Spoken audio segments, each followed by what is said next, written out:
Hello my dear all friends, Namaskar, most welcome to our channel Chemistry Classes with Rajesh Gaur. Today we are going to discuss about the chapter Chemical Equilibrium, but main topic relation between Kp and Kc.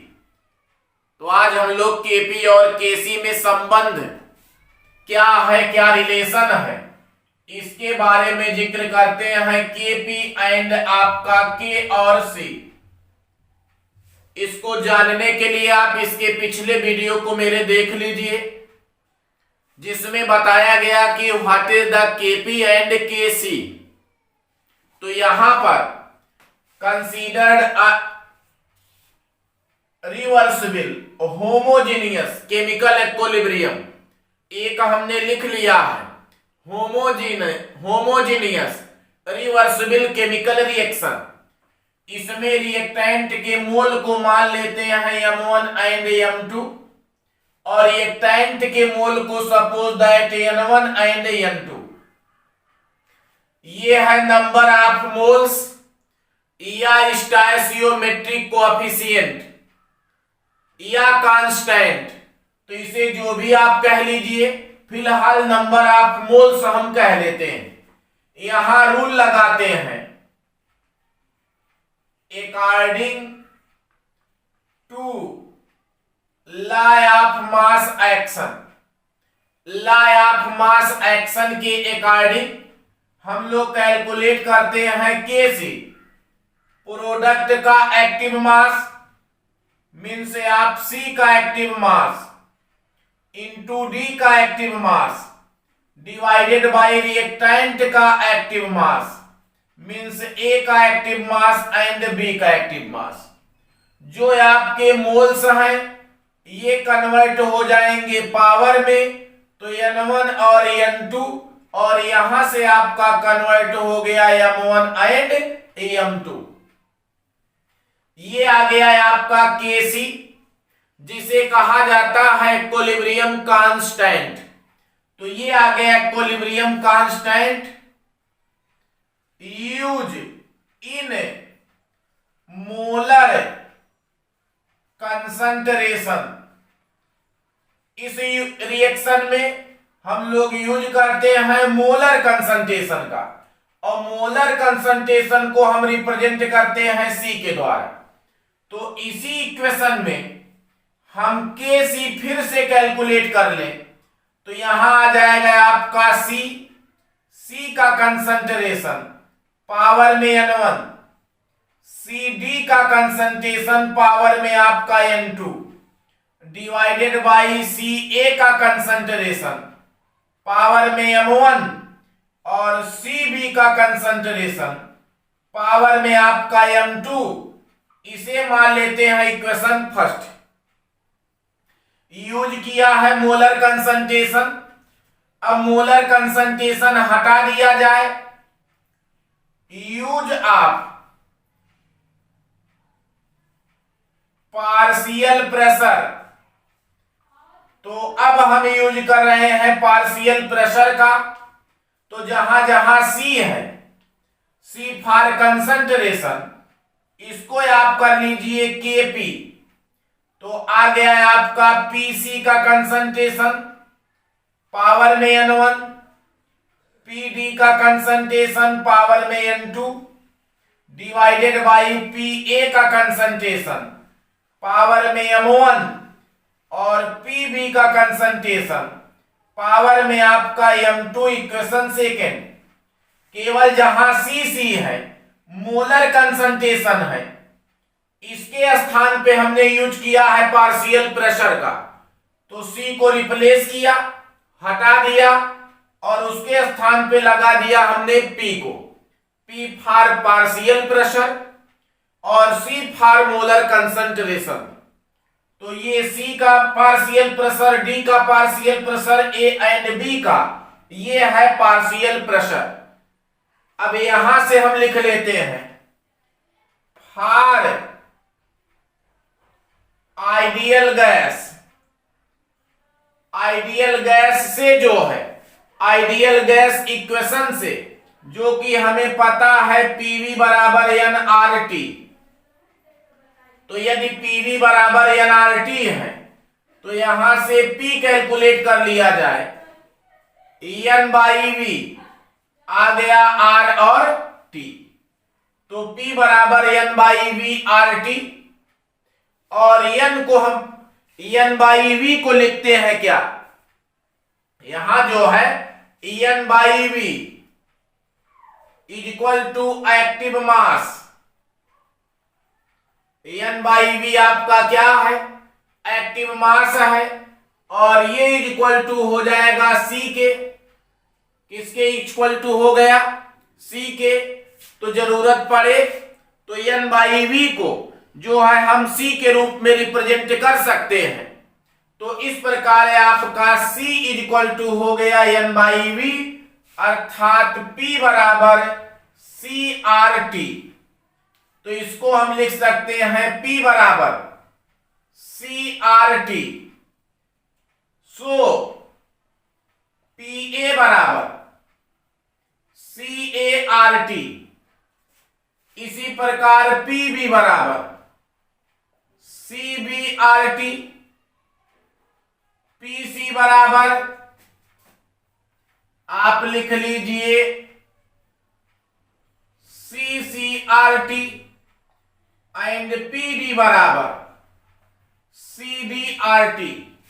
तो ये आ गया है आपकी 4 value according to ideal gas. Ideal gas के according P की value को हमने calculate किया, तो P is equal to C R T. Then P A बराबर C A R T, P B बराबर C B R T, C C R T, and P D बराबर C D R T आ गया। इसे आप put up कर दीजिए equation second में। Value of P A, P B, P C and P D put on equation second. इसको आप पुटअप करिए सेकेंड में। तो K P is equal to P C के स्थान पे आप लिख लेंगे सी सी आर टी, और पावर में आ गया है आपका n1, पावर n1 है। पी डी के स्थान पे आप लिख लीजिए C D R T, power में आपका n2, ये आपका n1 और n2 divided by P A, तो C A R T, power में m1, और पी बी के स्थान पर C B R T, power में आपका m2। तो इस इक्वेशन में हमने रख लिया है P A, P B, P C and P D की वैल्यू को, और कुछ इस प्रकार से आपका आ गया इक्वेशन। तो अगेन लिखते हैं के पी इज इक्वल टू, यहां से हम सी कॉमन ले लें, सी सी माने इसमें से आर टी कॉमन ले लिया जाए। यदि आर टी को कॉमन ले ले तो बचेगा क्या, यहां से आर टी आपने कर लिया है क्या कॉमन, और यदि आर टी कॉमन कर लिया जाए तो सी सी पावर में आपका n1, सी डी पावर में आपका n2 divided by C A power में m1, सी बी पावर में m2। यहां चले आइए, आर टी आपने कॉमन लिया था, तो आर टी को यदि कॉमन ले लिए हैं तो ये पावर ऐड हो जाएगा, और ये n1 प्लस n2, यहां आर टी आपने कॉमन लिया है तो m1 और प्लस क्या m2। फिर से चलते हैं, आप के पी लिख लेते हैं। आप देख सकते हैं इतने वैल्यू को जो इतना लिखा गया है यही बराबर है आपका के सी के है। देखिए सी सी पावर में n1, सी डी पावर में n2, सी ए पावर में m1, सी भी पावर में m2, तो इसके स्थान पे हम लिख लें Kc।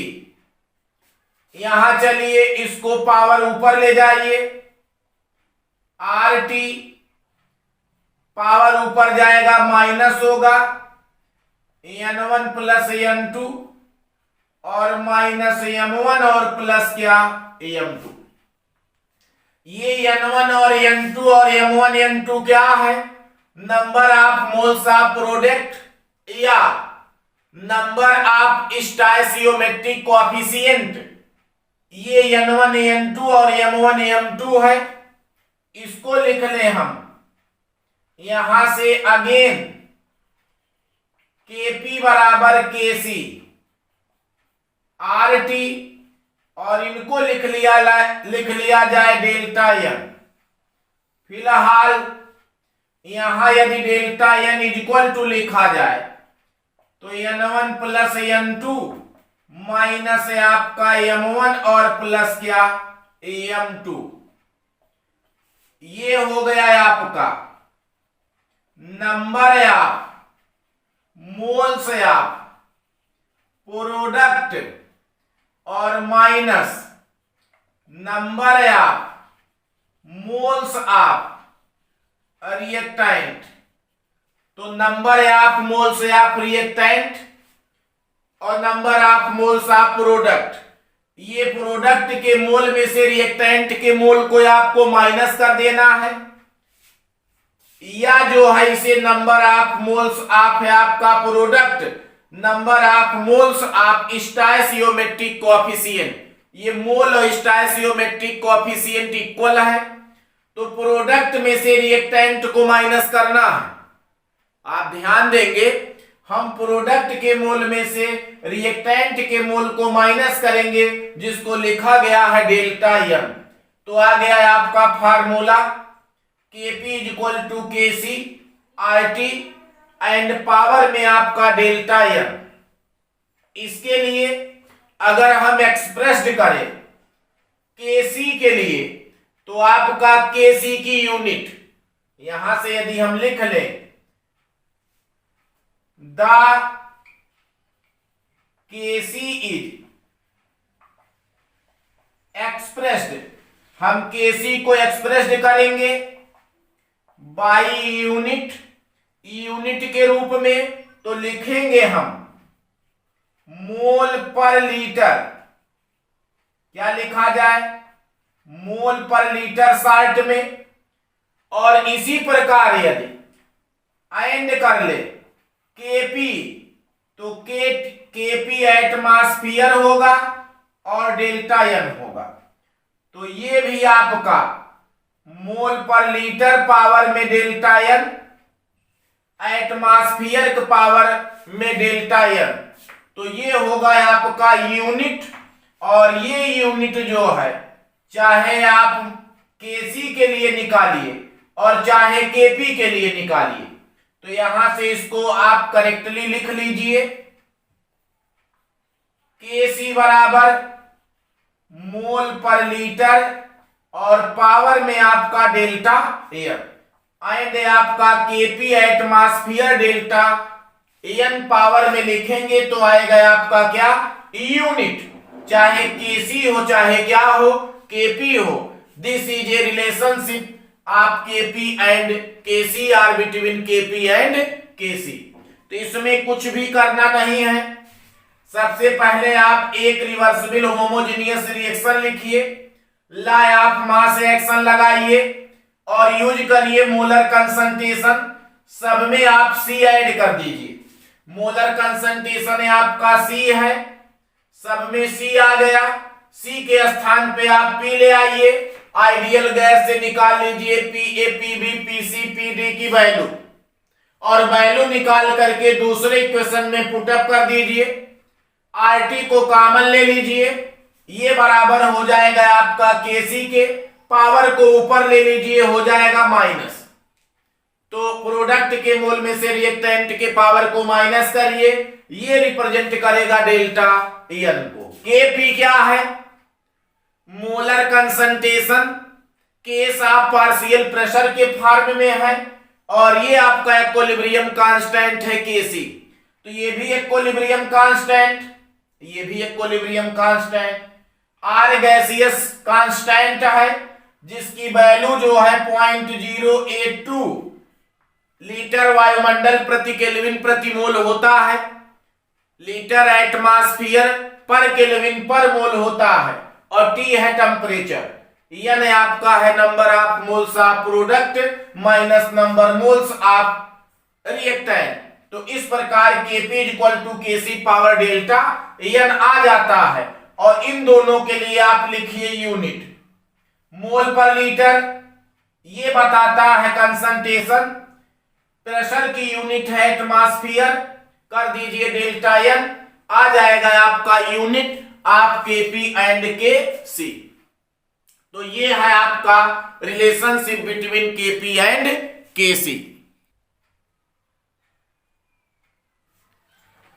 यदि डेल्टा N के केस में विचार किया जाए, जो कि आपका number of moles of product minus number of moles of reactant है, तो डेल्टा N के केस में अगर विचार किया जाए तो 3 कंडीशन बनते हैं, और इसमें से हम फर्स्ट लिखते हैं when delta N is equal to 0। यदि आपका डेल्टा N 0 हो तो हम Kp बराबर Kc RT जो पावर डेल्टा N है, यहां डेल्टा N की वैल्यू 0 कर दे तो Kc ये हो गया RT और पावर में 0 पावर 1 हो जाएगा, तो then Kp is equal to आपका Kc होगा। देख सकते हैं, तो Kp इज इक्वल टू क्या होगा Kc, और यदि Kp is equal to Kc है तो इसके लिए हम एग्जाम्पल लिखें, जैसे आपका H2 plus I2 is equal to 2HI, ये आपका है इक्वेशन, ये सब गैसियस इक्वेशन है। इसके लिए निकाला जाए आपका Kp, तो Kp बराबर Kc RT पावर में डेल्टा N, और डेल्टा N इसके लिए निकालेंगे तो मोल है आपका प्रोडक्ट का 2, और यहां 1 यहां 1 1 1 2 में से 2 माइनस करेंगे 0, और आ गया है आपका Kp इक्वल टू Kc, ये आ गया है आपका Kp इक्वल टू Kc। या इसी प्रकार जो है हम लिख ले N2 और plus O2 is equal to 2NO, ये सब आपके गैसियस इक्वेशन है। यहां डेल्टा N निकाला जाए तो 2, और माइनस ये 1 और 1 2 is equal to 0, then Kp is equal to यहां भी आ जाएगा क्या Kc। जब Kp और Kc आपस में बराबर हो, Kp की वैल्यू Kc के बराबर हो, Kp and Kc are unitless, इस केस में आपका ये दोनों जो है यूनिटलेस होगा। जब Kp बराबर हो जाएगा किसके Kc के, तो दोनों आपका Kp और Kc दोनों की कोई यूनिट नहीं होगा, अर्थात केवल आपको देखना है कि delta N is equal to 0, तो Kp और Kc आपस में होंगे इक्वल, जितनी वैल्यू Kp की आएगी उतनी ही वैल्यू Kc की आएगी, और दोनों हो जाएंगे आपके यूनिटलेस। बट यहां हम जानते हैं कि Kp है एटमॉस्फेयर की पावर में डेल्टा N, और Kc मोल पर लीटर की पावर में डेल्टा N यूनिट को रिप्रेजेंट करता है। तो ये पहला केस है, यदि डेल्टा N 0 होगा तो Kp इक्वल टू क्या आ जाता है Kc, और यहां दूसरा कंडीशन हम रख दे, ये पहला है आपका, हम लिख लेते हैं second, when delta N is equal to positive, delta N आपको क्या आ जाए, पॉजिटिव आ जाए, तब क्या होगा, तो यहां आप डेल्टा एन को पॉजिटिव कर दीजिए, और जब पॉजिटिव करेंगे तो केपी आपका ग्रेटर हो जाएगा किससे, केसी से, केपी इज ग्रेटर देन केसी। अब यहां एग्जाम्पल लिख लिया जाए इसके कुछ, जैसे PCl5 is equal to PCl3 और प्लस Cl2। इसके लिए जो है हम निकाले डेल्टा एन, 112 मोल प्रोडक्ट का है, रिएक्टेंट का 1 आ गया है आपका पॉजिटिव में 1, और यदि पॉजिटिव में 1 आ गया तो Kp बराबर Kc RT, ये इसके लिए वैल्यू आएगा। Kp की वैल्यू मैक्सिमम होगी Kc से, इसको पक्षांतर करके नीचे करेंगे मल्टीप्लाई होगा तो वैल्यू आ जाएगा ज्यादा, या इसी को हम बदल दें तो यहां से आ गया Kp ग्रेटर देन क्या, Kc। 2 मोल है अमोनिया का, और ये आपका नाइट्रोजन और हाइड्रोजन में डिकम्पोज हो रहा है, तो delta N is equal to, delta N is equal to 3 और -1, 4 - 2 इज इक्वल टू आपका आ गया 2। तो यहां यदि हम लिखें Kp बराबर Kc RT, और पावर में आ गया है आपका कितना 2, इसके लिए यदि यूनिट निकाला जाए, यूनिट ऑफ Kc ये आ जाएगा आपका मोल पर लीटर, और पावर में आपका डेल्टा एन, और डेल्टा एन की वैल्यू कितनी आ गई है, इस रिएक्शन के लिए डेल्टा एन की वैल्यू आपका 1 है, तो 1 कर देंगे, आ जाएगा आपका मोल पर लीटर, तो यहां आ जाएगा आपका मोल पर लीटर। और यदि इसके लिए हम Kp निकालें तो ये होगा आपका एटमॉस्फेयर, पावर में डेल्टा एन करेंगे, 1 वैल्यू है तो Kp एटमॉस्फेयर होगा, यही लिख लिया जाए। Kc बराबर हो गया आपका मोल पर लीटर, और Kp हो गया एटमॉस्फेयर, बट यहां इसके लिए हम निकाले तो इसको आप बदल लीजिए। अब आ गया है आपका डेल्टा एन की वैल्यू 2, तो पावर कर दीजिए 2, आ गया है आपका मोल स्क्वायर, और ये हो गया है आपका लीटर का इनवर्स -2।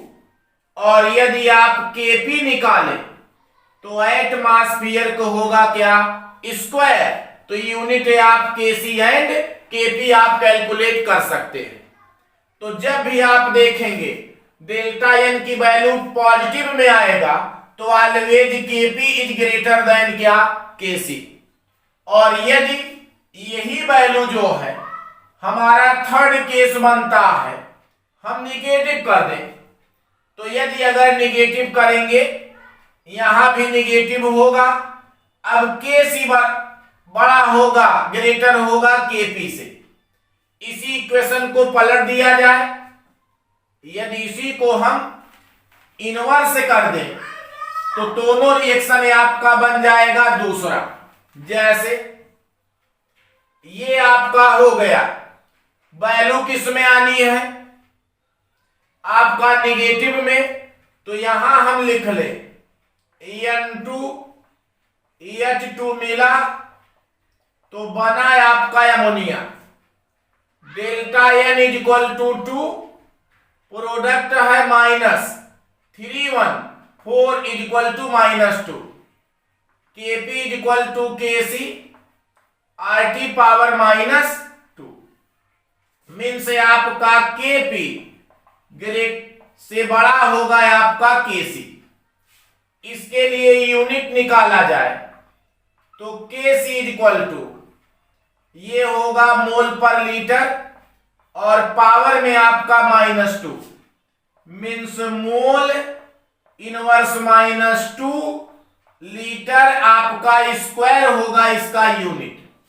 और यदि आप केपी निकालें तो एटमॉस्फेयर का आपका इनवर्स होगा -2, ये होगी आपकी यूनिट।